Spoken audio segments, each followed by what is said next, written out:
fulfill that dream of achieving knowledge economy by 2035, 40, these multidisciplinary higher education institute continue to be the focus areas. We cannot await for 2035. Therefore, AWS has been proactively involved in implementing a roadmap which has been set in tune with this NEP 2020. First and the foremost, I believe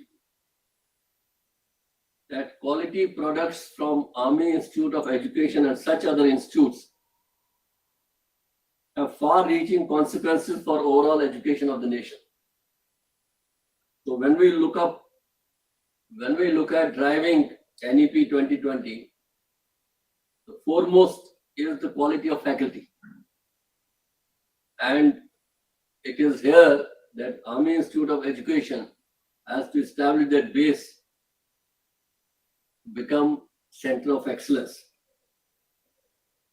Both are flagship programs of B.Ed and B.Ed Special Education have made material difference in the environment, and I'm sure with our efforts,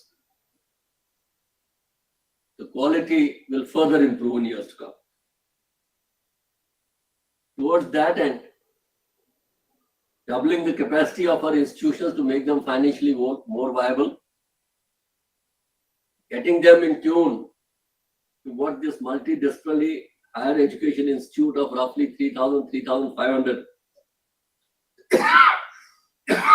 Yeah, pardon me, I have a bad throat. Is one of those steps. We are also in the process of introducing new courses, which are again in tune with getting better prospects for our children. Technology is one of those issues which continues to drive this education system. And if there is something good that has come out of COVID, is that people have become more familiar with technology. And I may say that there is no looking back. Technology is evolving every day, and we need to keep fully abreast with it so that our augmented reality or virtual reality concepts can be implemented in our system in a couple of years from now.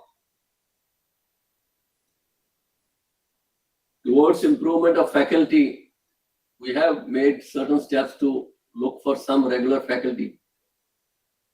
And I am hopeful that with such seminars, more faculty will move towards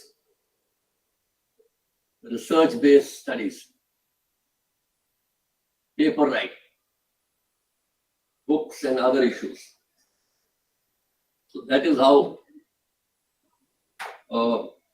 improved faculty will actually translate into a better college. So besides research focus, we hope in years to come these colleges will be more autonomous. Therefore, give them the leeway to tamper with syllabus and other issues, plus cross affiliations with other universities and colleges across India as well as abroad. I understand this 4-year integrated teachers education program is going to be a game changer. It also gives us an opportunity to move children straight from schools to these 4-year programs with an option for multi-exit and multi-entry points. Our focus on innovation and skill-based learning is something which needs to be put into practice, which I'm sure in a couple of years, the entire paradigm will shift from academics to skill-based studies. And these skill-based studies are also important for the teachers that are produced from this college. Without any further delay, I wish all the participants all the best, and I'm sure such seminars will make people think as to what course of action we must take to make this dream of India becoming a knowledge economy. Thank you very much, and all the best. Thank you very much, sir, for your valuable words of wisdom. Your virtual presence is like a pat on the back for us. Listening to you is always a great source of inspiration for all of us. Sir, we ensure you that we will strive further to bring more laurels to the Institute and make us proud. Thank you very much once again for sparing your valuable time to intellectually stimulate our students and participants. Thank you so much, sir. Over to you, Shilpa and Anjali. Thank you, ma'am. Education is not the filling of a pail, but the lighting of a fire. Now, I would like to invite Professor Sarika Sharma ma'am. Professor Sarika Sharma ma'am is PhD in Education, MA in Economics and English, Diploma in Women Empowerment and Development, MBA in HR. Ma'am has teaching experience of 22 years. She has performed research in educational management and leadership, inclusive education, gender studies, and artificial intelligence. She has published 58 research papers and has attended 151 invited talks. Ma'am has administrative experience of 18 years. Ma'am has joined Central University of Haryana in 2017. She has also worked as University Court Member, Executive Council Member, Nodal Officer at Azadi Ka Amrit Mahotsav, Convener, Cell for Persons with Disabilities. Ma'am has contributed immensely to the society. Professor Sharma ma'am's great work and achievements are appreciated. Army Institute of Education welcomes you, ma'am. Over to you, ma'am.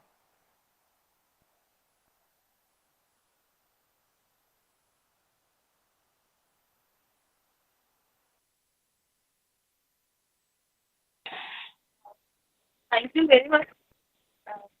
Time is traveling, so some of the disturbance may be coming, but I'll try my best to speak a little louder so that it will be properly here to each and everyone. I would like to really appreciate and thankful to the chairperson, Major General sir, and as well as Major General Dr. Raina. I also would like to say thanks to the principal of Army Institute of Education, Dr. Abhilasha. And I could see that the registrar of the university is also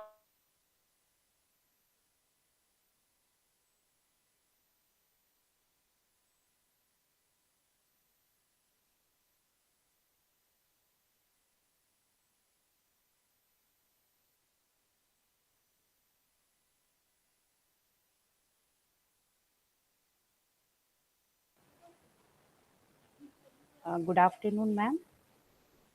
Ma'am, are you there?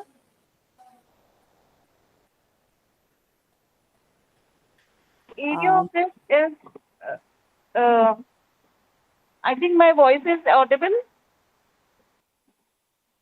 Yes, ma'am, you're Yes. audible now. Yeah, thank you. So when we talk of this National Education Policy 2020, it speaks lot many things. But if we talk to any of the person that do you have any idea about National Education Policy 2020, then they say that it is there is a change in the school system. I mean, early childhood care education is there. But actually, they do not understand about what is says about higher education. This education policy speaks so much about school education and very less about the higher education and research, but it speaks. It also says that education is the fundamental for achieving a full human potential, developing an equitable and just a society who promotes the national development, and it tries to achieve the sustainable development goal of 4, which is based on education. The Agenda for Sustainable Development adopted by India in the year 2015 and which seeks to ensure inclusive and equitable quality education and promote lifelong learning opportunities for all by 2030. So when we have adopted this,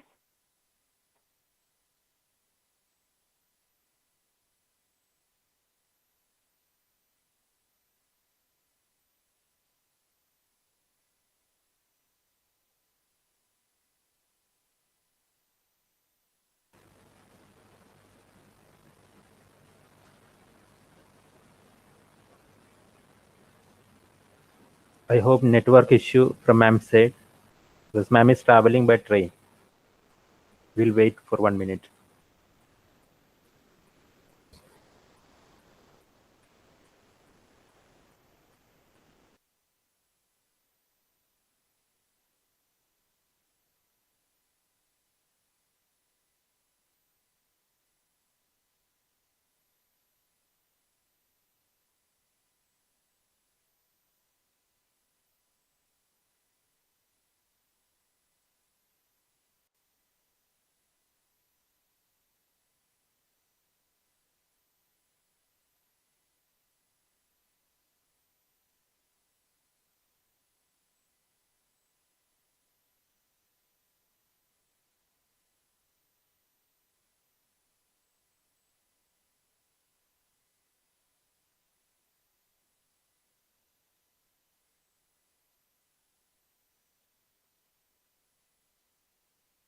development, mathematics, computer science, and data science with multidisciplinary abilities across the science social choices of the song, which is there on a particular system, Amazon Alexa.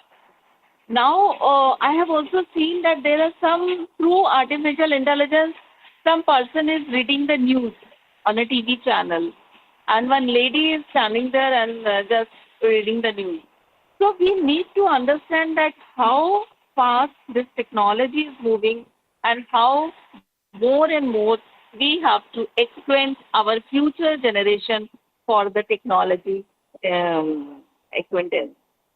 The growing emergence of many of the problems like academic or pandemic, which came in front of the collaborative research or any of with the teaching learning methodologies and all. Recently, we faced some more than a 1 year time for coronavirus pandemic.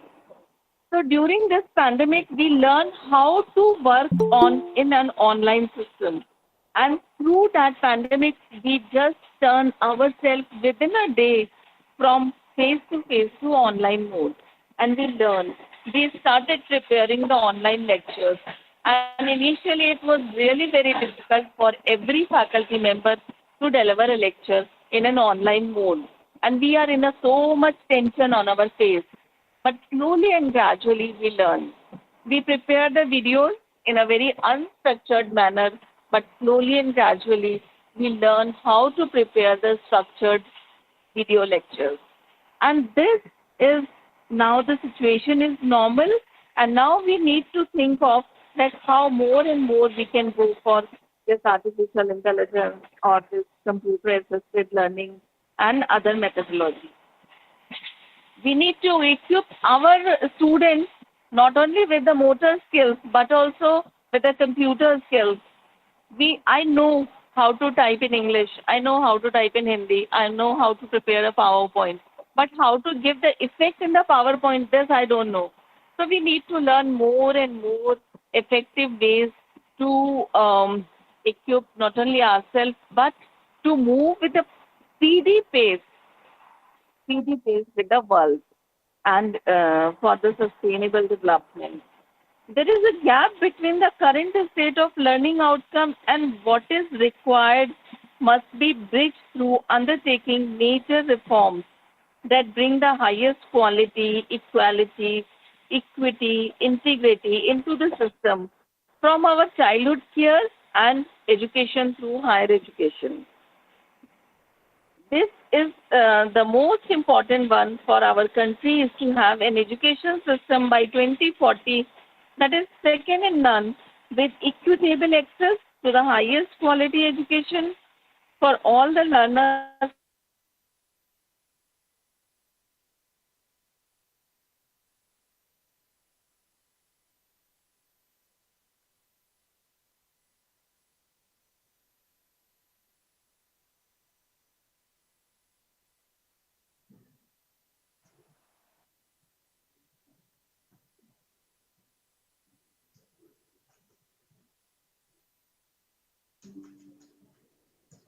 Include,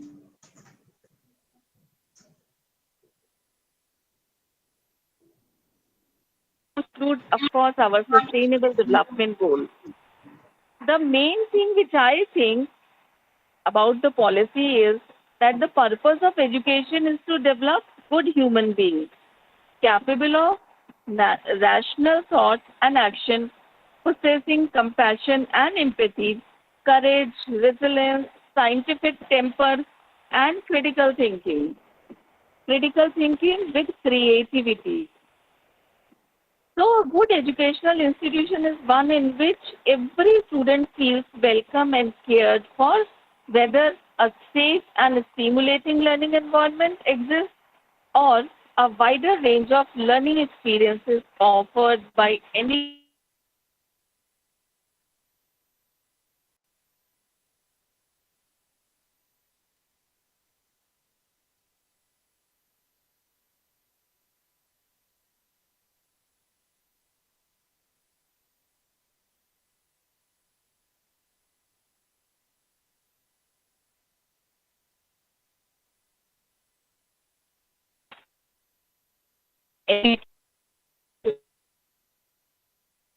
change in higher education system.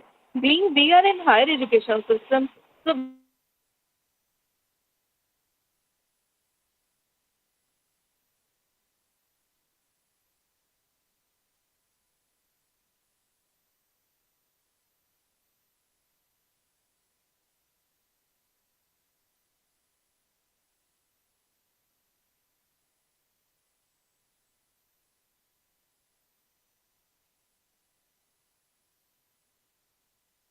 on specifically our role, our area, did our teachers recognize and how do we identify academic and non-academic fields? So there are ways, at very initial stage it is very difficult to identify actually. But slowly and gradually, keeping an eye on each and every student, we can identify. There is a mentoring system. Through mentoring system, we can understand while discussing various things. Mentoring is wrongly taken by many of the institutions. Like they thought that if there is a problem comes for the students, then only we need to solve, or then only we need to talk. But mentoring is means a day-to-day discussion with the child. So every teacher will get maybe 7, 8, or 10 students. So we need to talk these 10 students other than the classes and just kind of have of a discussion. During the discussion only we can understand that what are the hidden capabilities which we need to promote, which we need to highlight more and more so that the child can excel in the interest area. Many times it also happens that child really do not know that in which area he is going to excel. So let it be like that. He can have, let him take the good education and the core content, and instead of going somewhere and other aligned subjects, he can go into the mainstream. So in this way also this problem can be solved. Accordingly, the highest priority to achieving fundamental literacy and numeracy by all the students by grade 3. So how to achieve this fundamental literacy and numeracy? Teachers need to learn how to develop these kind of capabilities or these kind of knowledge to the children. So we need to teach the teachers through various programs, various conferences, seminars, and through some of the small short-term courses like 5-day, 6-day, or 2-week courses. It could be in a form of a capsule course or a short-term course. So then they understand that how to achieve this fundamental literacy and numeracy. There should be a kind of a flexibility. Flexibility, the word we use since beginning, since this education system starts. And every time we used to say that there should be a kind of a flexibility. But I think personally that every time, every institution gives you a flexible environment because it is up to you, it is up to the teachers that how to use that flexible environment.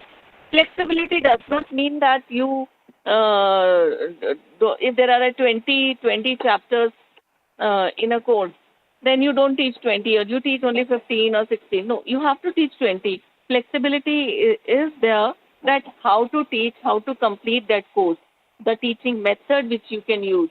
Maybe you can teach some of the chapters through seminars or through conferences, and before that you can have a good planning of it. So flexibility is always there. It is how we take it, how we learn it, and how we can adopt it in a very effective manner. There is a multidisciplinary and a holistic education across the science, social science, arts, humanities, and sports for a multidisciplinary world in order to ensure the unity and integrity of all the knowledge. Many times it happens that the child, especially in a B.Ed program, the children is from science background. And when he is of science background, then for teaching method, he will take only the science-related subjects, either physical science, chemical science, life sciences, mathematics, and one language. उसको लेना ही होता है.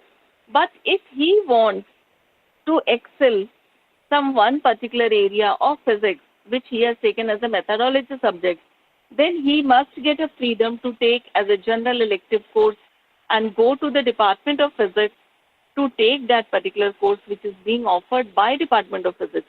So this is like called multidisciplinary. When we talk of B.Ed, people used to think that ये humanities का course है, but it is a professional course, just completion after the graduation. And the child could be graduate in any field. He may be science or arts or a commerce. In any field, the child is. So multidisciplinary approach is this kind of an approach in terms of studies.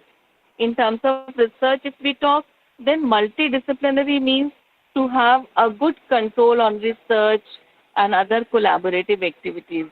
We can sign some MOUs with other universities, other colleges, and can have a collaborative kind of a research. So this is the multidisciplinary. Then we do have emphasis on conceptual understanding rather than rote learning and learning for exams. So conceptual understanding, we used to say that rote learning is not good. Learning by doing, learning by understanding is good. But at some point of time, when we learn any quotations or any equations, so we learn how to derive that equation, and simultaneously we need to learn we need to practicize, and then it automatically learns without having a kind of a rote memory, without having a kind of non-understanding, with the help of again and again practicing that particular activity. The child can just learn and understand the thing. When child is learning and understanding, then he can easily apply that equation or a quotation at an appropriate place. Otherwise, he just cram and he just don't know how to and where to use it, where to apply it.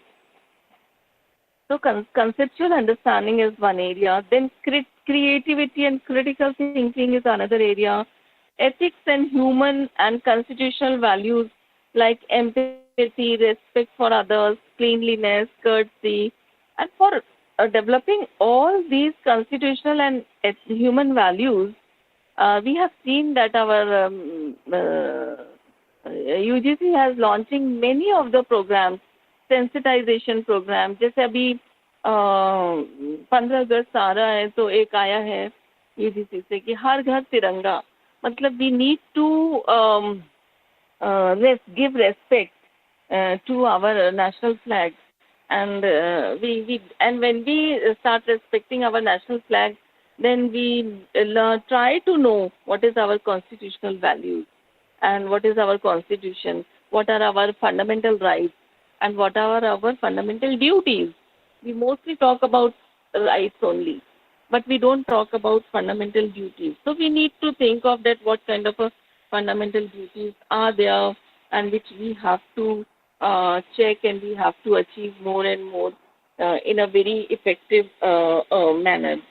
So this is what promoting multilingual and the power of language skills, developing language skills is one of the important areas which is being given here. And recently, our Honorable Prime Minister has also spoken up and given his words that yes, the textbooks will be in many different languages, where should become. And those who want to come and want to contribute for the translation, then you can do the translation work of your area also. They have developing a pool of an expert who can translate the literature. You know, there are some of the IITs. I know one BHU 2 years back, it has started engineering in Hindi medium. So at that time, the admissions were very less. But this year, last year, I have seen that admissions are in a good number, and in this year, the admissions are full actually.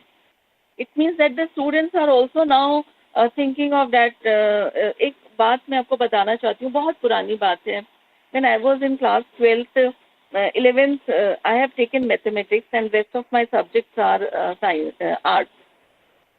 So the mathematics content is same from the CBSE for arts, science, and commerce students. So only I am the single student who has opted mathematics. This is like my story, so I know it very well. So for one single child, there will be no classroom. So the school has prepared the timetable in such a manner that whenever the mathematics class, I don't have any class, and I'll go in the other science class where the mathematics period is there. So I just go there. Because the entire class will not come into my classroom. I'm single, so I have to go. तो जो मेरे साथ के friends थे जो 10th में थे और डिफरेंट सेक्शंस में थे, फिर वो सेक्शंस बदल जाते हैं, चेंज हो जाते हैं, तो वो कहते थे इसका मैथ्स थोड़ा हल्का वाला मैथ्स है क्योंकि ये आर्ट साइड की है, कुछ टॉपिक शायद हमारे यहाँ पढ़ने आ जाती है. तो मैं कोई भी जवाब नहीं देती थी. एक बार हमारे एक टीचर के सामने उन्होंने ये बात उनकी निकल गई. तब टीचर ने दिखाया, समझाया, उन्होंने कहा नहीं मैथमेटिक्स सेम है दोनों के लिए. तो एक ऐसा कॉन्सेप्ट डेवलप हो जाता है माइंड में कि जब हम ये बात करते हैं कि कौन सा सब्जेक्ट लें, मल्टी डिसिप्लिनरी, इंटर डिसिप्लिनरी, तो why the child is taking such kind of a subject. और जैसे कि अभी हिंदी लैंग्वेज में इंजीनियरिंग करना, तो वेरी फर्स्ट बैच में कैंडिडेट्स के मन में ऐसा ही कोई शंका होगी कि वो कुछ हल्के वाले इंजीनियरिंग होगी, आई मीन थोड़ा लो लेवल की इंजीनियरिंग होगी. But no, it's not like that. Slowly and gradually, when people understand the power of the language, then they certainly adopt the language, whichever the language is comfortable to them. I don't say that English is good or Hindi is good or other language is good. The language which is very much comfortable to you, you go to there. So this policy document speaks about the possibilities and availability of different language teaching. Children उसको adopt कर सकें, बात कर सकें, उस अपनी language में समझ सकें और अपनी मातृभाषा में तो ज़रूर उसको समझ सकें. So Hindi is spoken and understanding by many of the states of our country, so it is quite acceptable at many different places. But in the other places the other languages are also getting so much promotion, and this is very, really good. So promoting different languages is good. Promoting life skills like communication, cooperation, teamwork, resilience, this all is given in the education policy document. Policy document 66 page का है, पर मुझे लगता है उसमें 600 से भी ज़्यादा छोटे छोटे आइटम्स हैं जिसपे एक डॉक्यूमेंट अभी बन रहा है यूजीसी में. यूजीसी और डिफरेंट अदर काउंसिल मेंबर्स हैं जो अपने अपने एरिया से रिलेटेड अपनी अपनी चीज़ों को रिलेटेड एक डॉक्यूमेंट बना रहे हैं. जैसे कि मल्टी डिसिप्लिनरी पे एक डॉक्यूमेंट होगा, एकेडमिक बैंक ऑफ क्रेडिट पर होगा, देन हम कोलैबोरेशन और कोलैबोरेटिव रिसर्च पे कैसे करेंगे, तो पीएचडी रिसर्च पे एक डॉक्यूमेंट रिवाइज होगा. तो there are so many different things for governance and different areas the document is going to ready. So this 66 page of a NEP document is not a very small, it is a very big, it is a very exhausted exercise done by our experts, and then a final document came into force. And I'm sure by exchanging the curriculum, by having the curriculum for all levels, from childhood care and from higher education, the students, the teachers the society can think over it, yes, we will be fulfilling. And the most important thing which I feel, not today after this policy document, but I think that this is very important, that the child who is living in the society must fulfill the needs and requirement of the society, and on the other hand can lead a sustainable life in that particular society from which he belongs.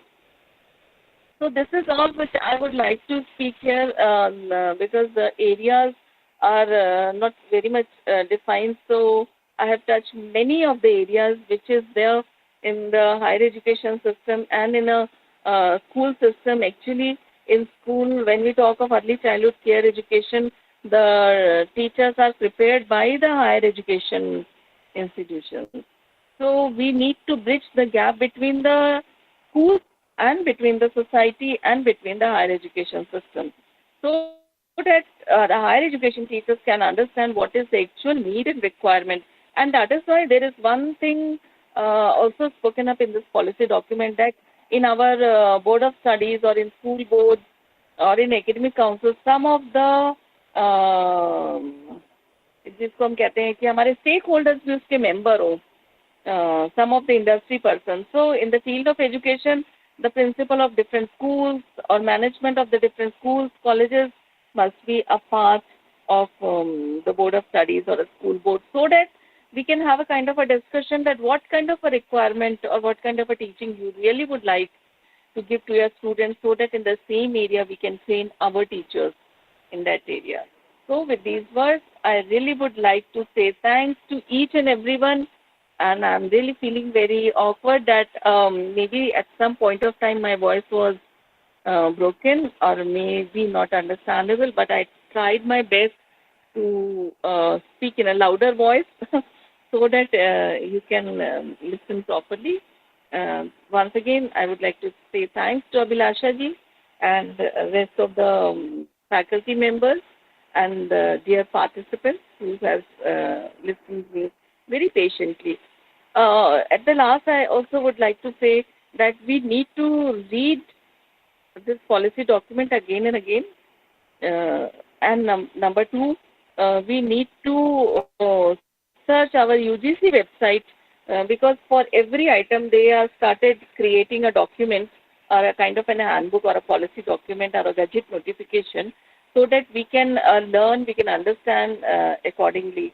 जब अपना ये CBCS आया था शुरू में, और उससे पहले चॉइस बेस्ड ना ये नहीं, जो स्कूल में था CCE, continuous and comprehensive evaluation system, so teachers were not very much acquainted about it. So this policy document come and then they prepared the handbook for continuous comprehensive evaluation. So for every item, for every thought, we need to prepare policy documents or a kind of an handbook, so that it makes our job easy. And we need to attend many workshops, conferences and seminars in the area, so that we can understand more and more with the others' thoughts. Thank you very much. Anyone would like to share or discuss anything, then can please share or discuss. Ma'am, good afternoon, ma'am. My question. Yes, good afternoon, sir. My question, ma'am, NEP 2020 implementation challenges in India, various state of different university and different school curriculum. So NEP 2020 implementation is challenging, and follow-up of the every year in review of NEP 2020. So this is a big task of the state government and central government. Policies are very good, but implementation challenges in India. So ma'am क्या आगे implementation में जो challenges आ रही हैं, every state university is the separate curriculum, designing of the central university is different. So implementation NEP 2020 according to the framework of curriculum of higher education system and secondary education system. So is a big challenge, and follow up of state government and central government. So my concern of this point. Yes, yes, very rightly you have mentioned it that this is a challenging situation because NEP 2020 is speaking about many things. मैं कहती हूँ मेरी university में start हो गया, तो start कहाँ हुआ देखिए ना, हमारी यूनिवर्सिटी में हमने learning outcome based curriculum framework बना लिया, लेकिन attainment of learning objective will be done only after preparing our right format of a question paper. तो अभी क्वेश्चन पेपर का हम लोगों ने राइट फॉर्मेट नहीं डिसाइड किया, यानी कि हमने अभी पार्शियली लर्निंग आउटकम बेस्ड कार्यक्रम फ्रेमवर्क तो बना लिया। जब हम क्वेश्चन पेपर का फॉर्मेट डिजाइन कर लेंगे उसके बाद हमें अपने ऑब्जेक्टिव्स को अटेन करना होगा। तो अटेन करने के बाद फिर हमें आगे देखना होगा कि हमारे स्टूडेंट्स ने कितना अचीव किया कितना नहीं किया, and then we need to find out the reason behind it. तो ये जो बाद वाली चीज़ है ये हम कर ही नहीं पा रहे हैं क्योंकि अभी उसके लिए टाइम भी नहीं आया है। पहली चीज़ है कि हम अपना करिकुलम बना लें।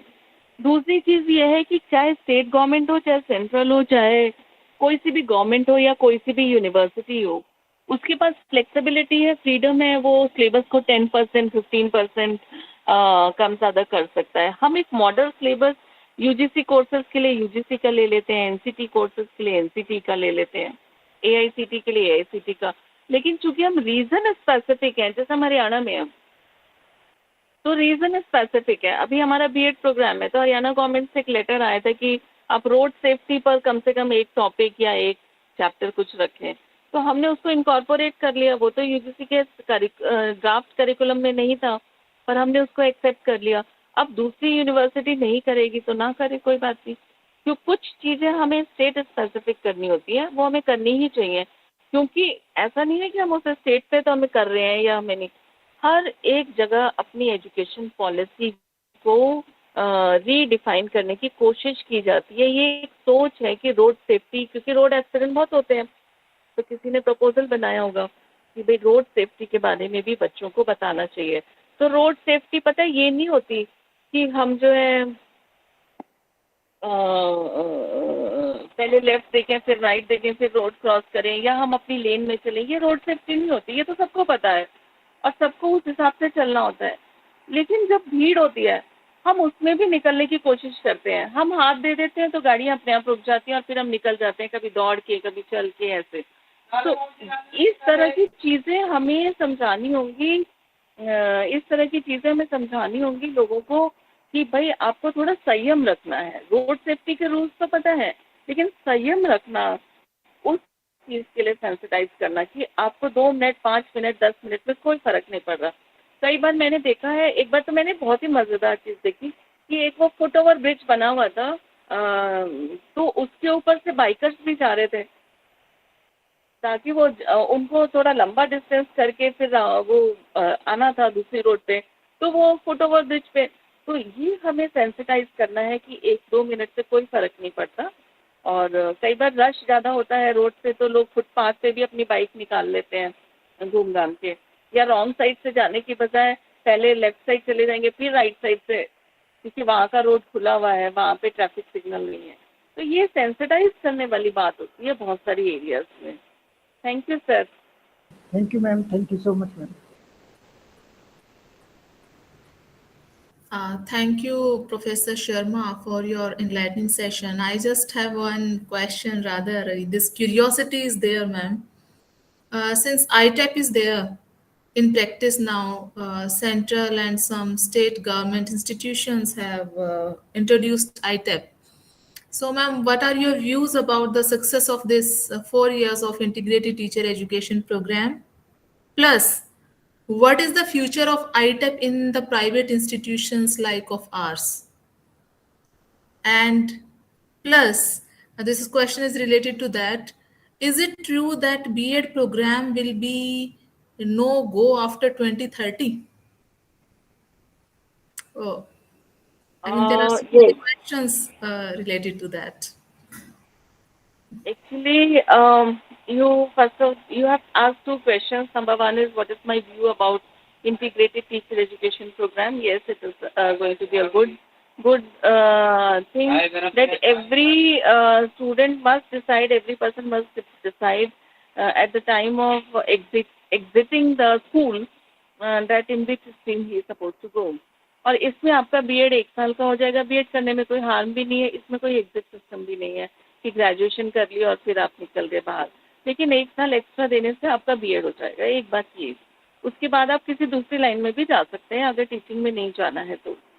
Secondly, the second thing which you have asked me, whether this 1 year B.Ed will exist or 2 year B.Ed will exist. Yes, of course, it will exist. But by the year 2030, the situation will tell on the success of this integrated teacher education program. At present, this integrated teacher education program, which is named as ITEP, is in a pilot mode. और इसीलिए जो existing faculty है, जो composite institutions हैं, उन्हीं में आईटेप शुरू करने की परमिशन मिली है।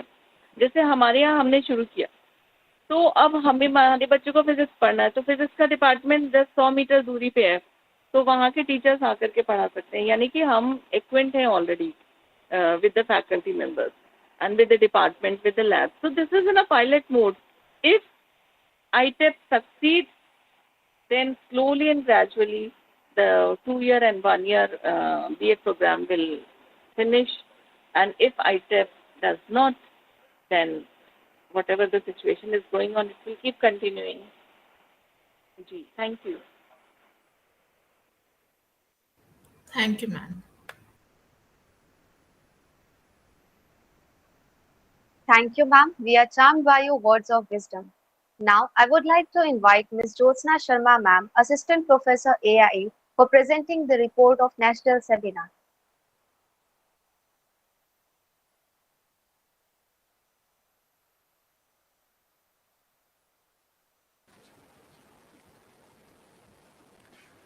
Thank you, Anjali. Respected Chair, distinguished guests, delegates, and participants. Myself, Ms. Jyotsna, Assistant Professor of AIE and co-convener of the seminar, here present a brief report of National Seminar. Aie National Seminar is an annual event, one of the initiative of Internal Quality Assurance Cell, IQAC. This year also the event was organized by IQAC of AIE on the theme Recent Trend and Strategies in Indian Education System in light of NEP 2020. The organizing committee is constituted Dr. Abhilasha Gautam, Principal of AIE as Seminar Chair, Dr. Syed Alvi K, Assistant Professor of AIE as Seminar Co-Convener, Mr. Yogesh Kumar, Dr. Azkia Khan, and Ms. Jyotsna, Assistant Professors of AIE as Co-Convener. The Ministry of Education is driving a major overhaul of India's education system through the NEP 2020. This encompassing changes in institution, curricula, and teaching with a new schooling structure and interdisciplinary knowledge hubs in higher education. This seminar gathered educators to assess these changes in line with the NEP's vision, achieving its goal of sharing and learning from diverse perspectives on ongoing educational reforms.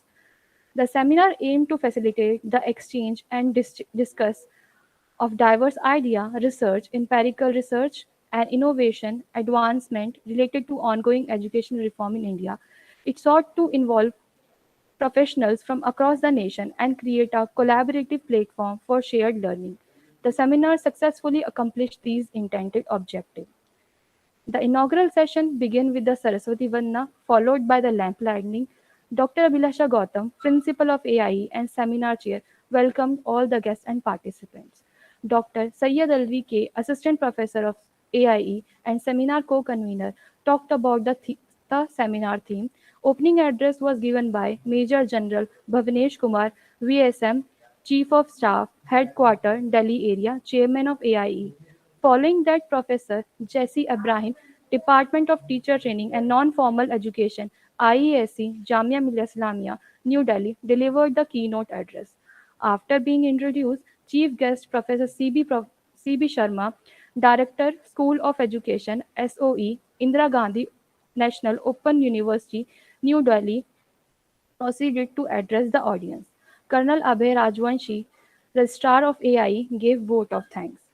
The seminar themes were divided into 14 sub-themes, which included various dimensions of NEP 2020, such as revamping school education, curricular and pedagogical aspect, institutional reformation, reforms in higher education, etc. Registration of seminar held online. 66 participants were registered in seminar from Pan India. total 46 papers received, and out of that 46 papers are presented in 3 technical sessions. Paper contributor includes principal, teacher, teacher educator, faculty members, research scholar, B.Ed student from across the country. After tea break, 3 technical sessions were held parallelly. In technical session 1, 15 papers were presented. The theme covered in technical session 1 were revamping school education, curriculum and pedagogical aspect, reforms in higher education, inclusive in education and policy perspective on ICT in education, NEP 2020. The session was chaired by Professor Babita Bhardwaj, HOD School of Education, Lingyas Vidyapeeth, Faridabad. In technical session 2, 20 papers were presented. The theme covered in technical session 2 were institutional reformation, professional education and vocational education, reforms in teacher education, trends and strategies. The session was chaired by Dr. Kanak Sharma, Assistant Professor, Central University of Rajasthan, Ajmer.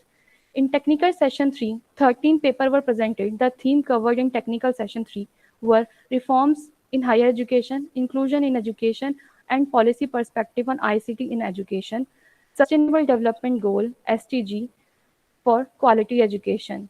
With these words, I conclude the report reading and thanks all. Immense gratitude to all for making this event a success. Jai Hind. Thank you, ma'am. Gratitude is the fairest blossom which springs from the soul. We are reminded that events like this are milestones on the journey of life and reminders of God's fidelity all through. As we come close to our valedictory ceremony, I invite Dr. Syed Alvi K. Sir, Assistant Professor AIE, to propose the vote of thanks.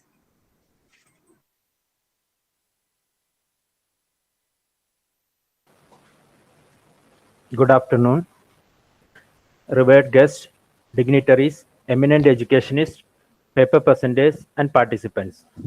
On behalf of Army Institute of Education, I extend a hearty vote of thanks to each one of you for gracing this momentous occasion of National Seminar on recent trends and strategies in Indian education system in light of NEP 2020. At the outset, I place on record my sincere gratitude to Chief Guest, Professor C.B. Sharma, Director, School of Education, Indira Gandhi National Open University, New Delhi, for his gracious presence in this event. My deepest regard to keynote speaker, Professor Jesse Abraham, Professor, Department of Teacher Training and Non-Formal Education, IASC, Jamia Millia Islamia, New Delhi, for contributing to knowledge through scholastic and edifying discussion. Our sincere reverence to Technical Session 1 Chair, Professor Babita Bharadwaj, Head of the Department, School of Education, Lingyas Vidyapeeth, Faridabad, and to the Technical Session 2 Chair, Dr. Kanak Sharma, Assistant Professor, Central University of Rajasthan, who are taken out their time, their busy schedule, and enlightened the audience through their deliberations. Management support is instrumental in success of the event. I take this opportunity to convey my deep regards to Major General Bhavnish Kumar, Vishisht Seva Medal, COS Delhi area, Headquarters Delhi area, and Chairman of AIE, and to Major General R.K. Jaina Sir, Managing Director, AVS Headquarters Delhi area, for giving support to conduct this event and organize such an events with finesse. Thank you, sir. I extend my gratitude to Professor Sarika Sharma ma'am, Dean School of Education, Central University of Haryana, Mahendragarh, for valedictory address. Thank you, ma'am. We are thankful to the paper presenters and participants.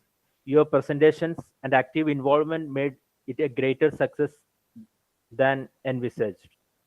My sincere reverences to Dr. Abhilasha Gautam, Principal AIE, and Colonel Abhay Rajavamshi, retired Registrar AIE, for their unstained support and guidance in the organization of this event. Thank you, ma'am, and thank you, sir.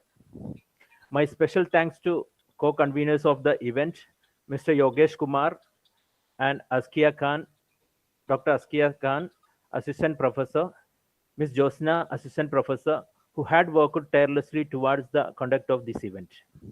My thanks to the technical support, Mr. Chindan Kapoor, Assistant Professor, Mr. Karthikeyan P, Assistant Professor, and Mr. Manoj Sir, IT Lab in charge, for their technical support. Teamwork divides the task and multiples the success. My heartfelt gratitude to the team AE, including non-teaching staff, for their incessant support. Finally, I thank all the students, committee members, and the volunteers for their invaluable contributions. I once again express my sincere thanks to all of you who have come to be with us today. We have a firm belief that the knowledge shared and discussed with reflect in our personal and professional development. Thank you and Jai Hind.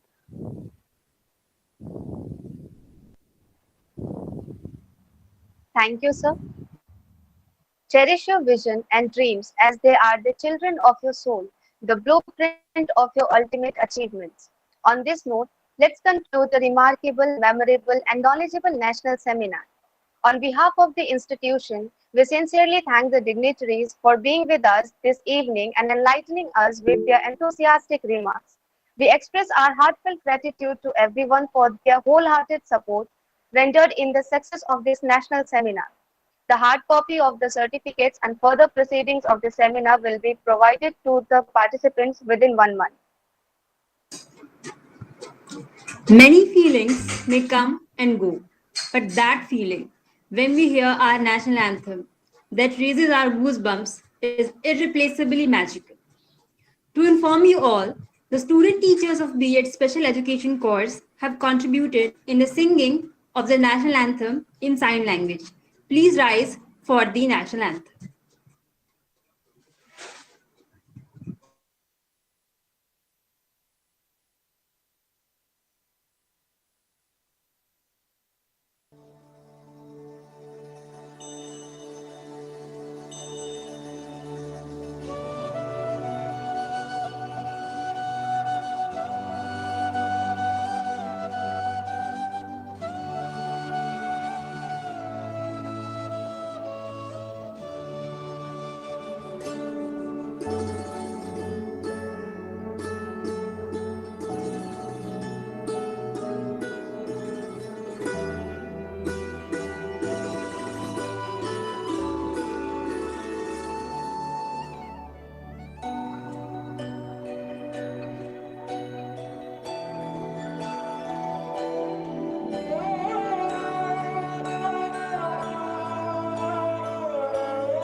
Thank you everyone for joining the national seminar.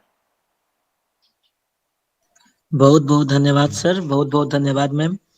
मैं पटना बिहार से जुड़ा हुआ हूं और मैं सुबह से ही 10 बजे से ही लगातार कार्यक्रम में जुड़ा हुआ हूं और इस यज्ञ में शामिल होकर जो आज मैंने जाना और सीखा है शायद बहुत ही कम है हमारे लिए, क्योंकि मैं तो चाह रहा था कि ये और ही चलता रहे तो बेहतर होता, क्योंकि सभी के प्रेजेंटेशन से कुछ बहुत सी बातें जानने को सीखने को भी मिला। इसलिए आगे भी अगर इसी विषय किसी भी अन्य विषय पर भी अगर आप सेशन करवाएं तो अवश्य सूचित करें उसी समूह में जिस समूह में जोड़ा गया है, तो आगे भी मैं जुड़ना चाहूंगा। और मैं सुधार्थी तो नहीं हूँ, मैं एक विद्यार्थी रहा हूँ। पीजी पत्रकारिता से मैंने किया, हिंदी पत्रकारिता जनसंचार से। उसके बाद और पत्रकार का जीवन सुधार्थी से कम भी नहीं होता है। इस नाते मैं जुड़ा और सभी का प्रेजेंटेशन, सभी का अनुमान और विद्वान जनों का से के बीच जुड़कर मुझे अच्छा लगा। और ये इसकी जानकारी मुझे जामिया इस्लामिया की मैम जो थी, मैं उनसे हमें मिली थी, और तब जाकर मैं यहाँ पे जुड़ पाया। बहुत बहुत धन्यवाद मैम। और शायद लवी भैया जो है, उनके माध्यम से मुझे लिंक मिला, क्योंकि मुझे सिर्फ पोस्टर ही मिल पाया था, लिंक नहीं मिला था। तो उस पर नंबर था दिया हुआ, तो मैंने उनसे लिंक मांगा और उन्होंने मुझे शेयर किया। उसके बाद मैं जुड़ा और जुड़कर मुझे बहुत अच्छा लगा। और आगे भी सेशन हो मैम, अवश्य सूचित करें। धन्यवाद। धन्यवाद सर, आपका आभार इन सुंदर शब्दों के लिए, और आगे के कार्यक्रमों की सूचना भी हम आपको देते रहेंगे। धन्यवाद sir. So thank you so much, dear participants. Kindly switch on your camera for a group photograph.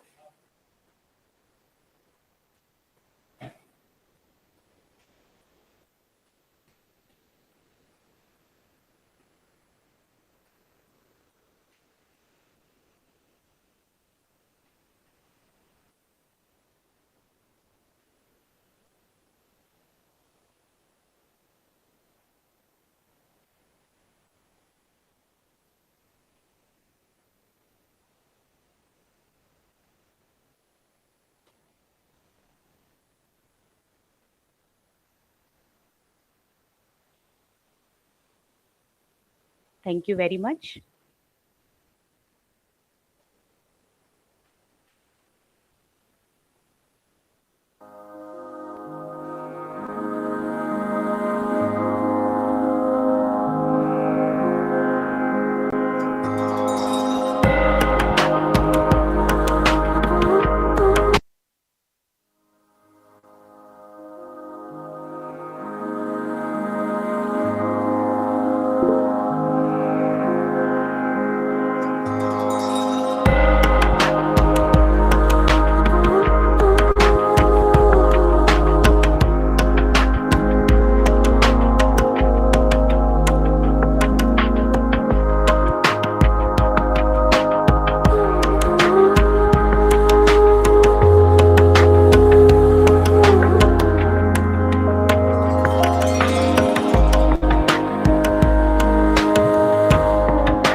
Thank you, everyone. With this, we close the session.